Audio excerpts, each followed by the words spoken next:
How did I acquire my first client? Okay, so I wanted to actually speak about this because, again, it goes back to now being a secret agent. I was at the Men's Warehouse store and I was gonna buy my first suit, right? Because I'd never owned a suit in my life.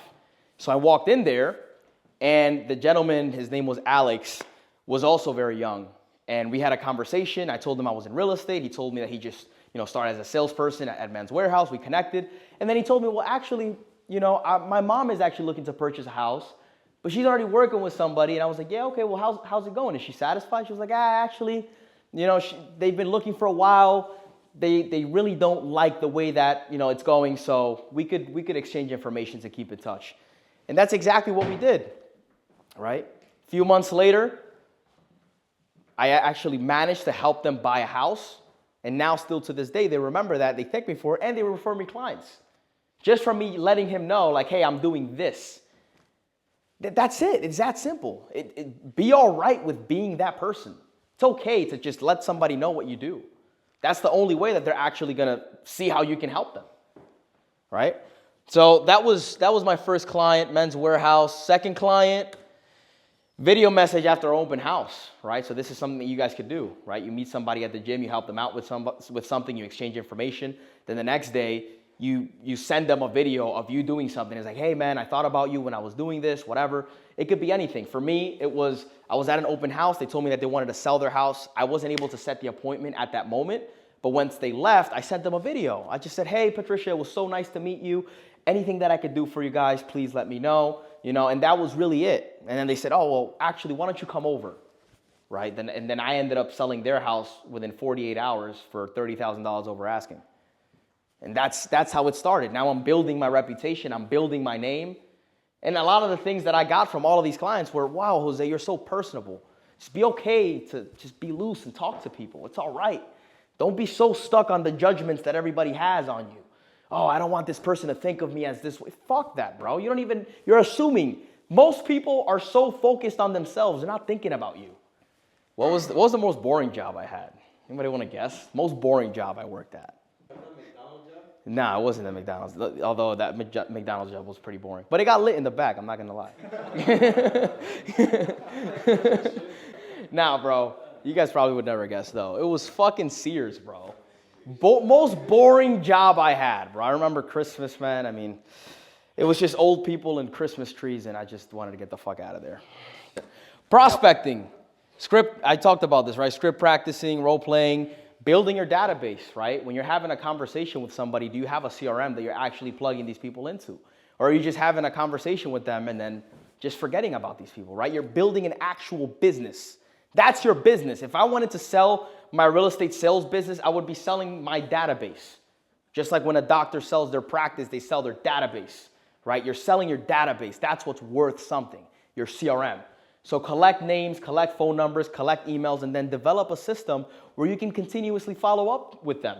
For me, I had a hot lead, right? Hot lead is anybody that's looking to do anything within the first 7 days. A warm lead is anybody that's looking to do something within the first 30 days. A team, anybody that's looking to do anything within the first 3 months. B team, 6 months. C team, a year.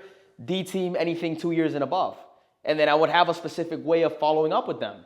A hot lead, anybody that's looking to do something within 7 days, why don't I have an appointment with them? Why don't I have an appointment with them? So I would follow up with those people every single day until I do, right? Warm leads, I would basically call them once a week, right? Until I schedule an appointment. And I want to get you guys to really understand where I'm going with this. The calls are more about building relationships with the other person, really understanding what their wants and needs are. And I'm going to get into that in a little bit. But just for the database aspect of it, I had a specific system, right? And then now, like I send newsletter emails every single day, right?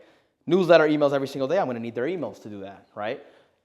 If you guys want a rule of thumb, simple rule of thumb is whenever they tell you that they're going to be ready, just cut that day in half. So if they tell you 6 months, 3 months, But the good thing is that you have all this time to build an even better relationship with them. Because it's not so much about that specific individual, but it's also about all their friends and everybody else that they could put you on with, right? So think about it like that. Think about it more long term. Build a database. Follow up religiously. It's something about making the call or making the first contact, but then most people, they fall off after that. So it's like this specific point was worthless because you're not following up. Now you're following up. Now they need a specific piece of information from you. Are you going to actually follow through, which is the next thing, right? So a lot of people don't make it through these 3 stages. They just call them if they even are willing to get on the phone with them or even approach them and have a conversation with them. But after that, how are you going to follow up with them? And then how are you going to follow through and actually deliver on your promises and on who you say you are and what you're going to do for them, right? Door knocking was another way of prospecting. I was going out and man, that shit builds character. You know, you're fucking talking to people, you're getting cursed out, or you're getting invited into their homes and you're having a great conversation with them, building more relationships. Just be able to do whatever the fuck it takes. Comes down to that. Content. It's another thing, right? So back to, I want to go ahead and quickly talk about this, right? Because it's more than just one thing, right? It's not just one thing. As you guys can see, there's a variety of things that I'm sharing with you here, right? And following up, cold calling, door knocking, content. Imagine if I was doing all of these, right? I called them or I door knocked them, right? Made an impression. I got their information. We kept in touch because I followed up with them. Now they also got a call from me. On top of that, now they're seeing me on YouTube or Instagram or Facebook. They're going to see me as somebody that's like an expert in the field. Like, who is this guy? He's everywhere. So when it's time for them to make a decision, they're going to go with me.